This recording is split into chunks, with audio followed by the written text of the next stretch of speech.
Bismillahirrahmanirrahim. Assalamualaikum warahmatullahi wabarakatuh.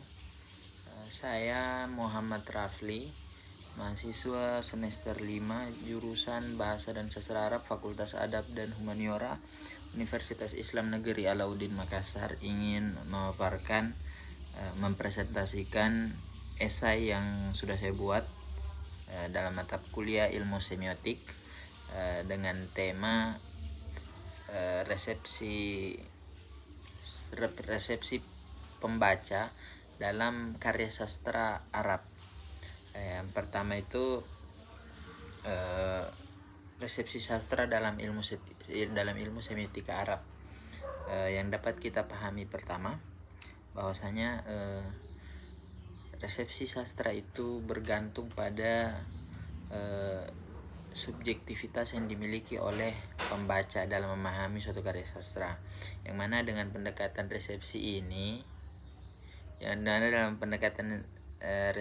ini para pembaca itu memiliki kebebasan dalam menafsirkan tanda-tanda simbolis dalam suatu teks sastra. Hal ini juga akan menghasilkan pluralitas makna yang beragam ya itu tergantung pada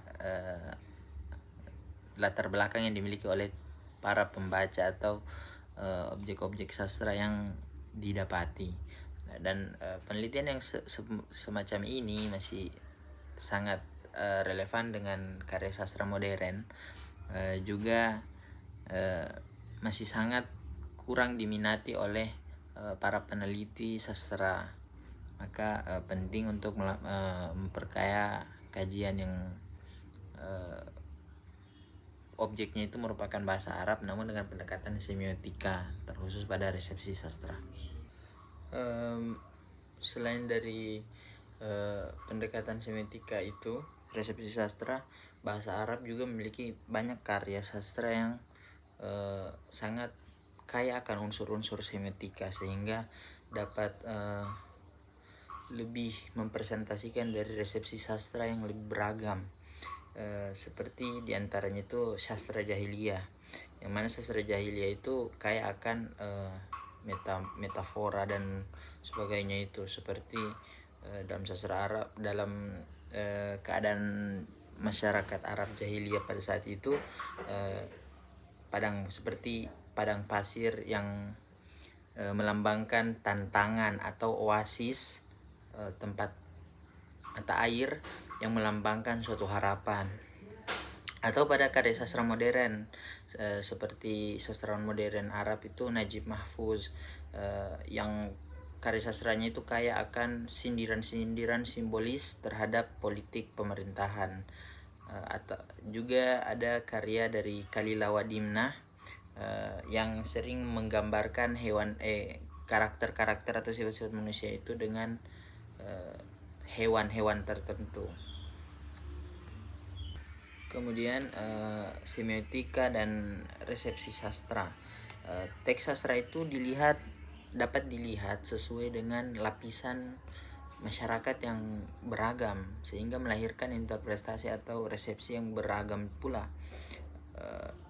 Sebagaimana dikatakan oleh Roland Barthes, bahwa pembaca merupakan produsen utama dalam pembentukan makna.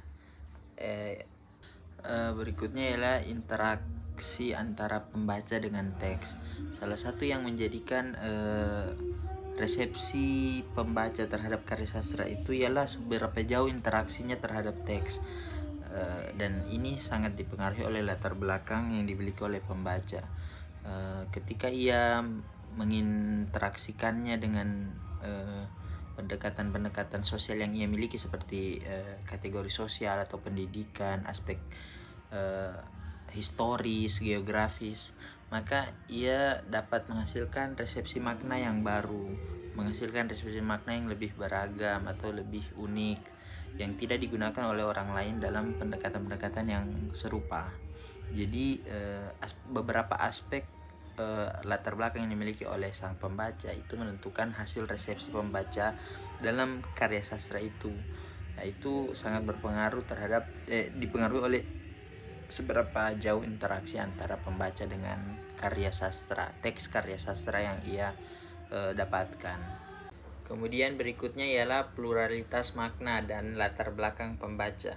Hal inilah yang paling penting dalam penafsiran teks atau karya sastra, di mana latar belakang yang dimiliki oleh seorang pembaca itu sangat mempengaruhi bagaimana hasil interpretasi atau pluralitas yang dihasilkan oleh pembaca. Misalnya konteks historis atau konteks sosial, bahkan konteks pendidikan yang dianyam oleh pembaca itu sangat mempengaruhi. Sebagai contoh, karya sastra modern dengan karya sastra jahiliyah itu memiliki gaya bahasa dan gaya bahasa yang berbeda, sehingga interpretasi makna atau resepsi dari karya sastra tersebut itu kaya akan pluralitas yang berbeda-beda. Begitu juga dengan teks-teks keagamaan seperti Al-Quran dan hadis yang berbahasa Arab itu ditafsirkan atau dimaknai tergantung interpretasi dari kelompok-kelompok yang berbeda, sehingga menghasilkan resepsi sastra yang beragam, pluralitas makna. Kemudian contoh kajian resepsi sastra yang berfokus pada kajian sastra Arab itu sebenarnya sangat relevan, karena salah satu yang kayak pada karya sastra Arab itu kita mengenal istilah ar-risa atau ratapan, yang mana dalam semiotik makna kompleks yang ditafsirkan itu sangat beragam ketika ratapan yang dihasilkan oleh sang penulis atau sang sastrawan itu sangat mendalam begitu. Dan itu sering kita dapati dalam qasidah-qasidah Arab atau puisi-puisi Arab kuno, jahiliyah ataupun masa Islam. Kemudian seperti karya-karya sastra modern seperti riwayah atau novel, cerpen, kisah qasirah atau makomat atau al-amsal, peribahasa. Jadi karya sastra Arab itu sangat kaya akan unsur-unsur semiotika dan tentunya menghasilkan resepsi pembaca yang beragam atau pluralitas makna. Al-Quran dan hadis sebagai salah satu sumber sastra Arab yang paling kaya, paling mendalam, itu tentunya dapat dianalisis dengan pendekatan resepsi sastra semiotika Arab. Seperti dalam contohnya hadis Nabi, innamal a'malu binniyat, bahwa setiap amal itu tergantung pada niatnya. Maka di situ akan terdapat beberapa persepsi dari orang-orang yang berbeda. Ada yang memaknai kata niat itu sebagai suatu kedalaman spiritual atau religius, yang mana sang pembaca itu adalah orang yang nilai religiusnya itu tinggi, sehingga ia maknai kata niat ialah suatu komitmen dalam hati, dalam jiwa. Sedangkan orang-orang yang nilai spiritualnya itu tidak terlalu tinggi atau rendah, itu dapat memaknai kata niat itu sebagai hanya sekedar refleksi universal secara umum atau refleksi etika yang biasa dilakukan sehari-hari. Jadi latar belakang dari pembaca itu menghasilkan resepsi yang sangat beragam.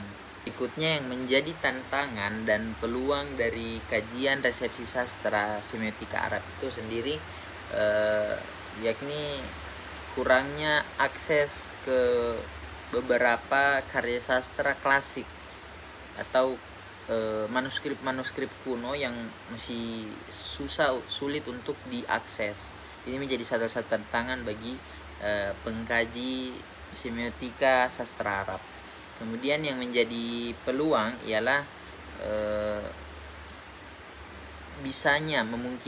sangat memungkinkan bagi kita di era ini untuk melakukan kolaborasi yang beragam, misalnya dengan institusi yang setara ataupun dengan penerbit-penerbit yang lainnya, itu bisa menghasilkan karya atau tulisan yang menarik, atau kerjasama interaksi antar institusi itu sangat penting dalam mengembangkan kajian resepsi sastra di era modern ini, terkhusus pada sastra Arab.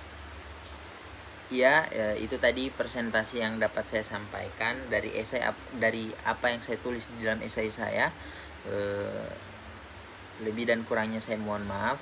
Saya ucapkan terima kasih atas penilaian yang akan diberikan pada presentasi saya dan esai yang saya tulis. Wallahul musta'an, fastabiqul khairat. Assalamualaikum warahmatullahi wabarakatuh.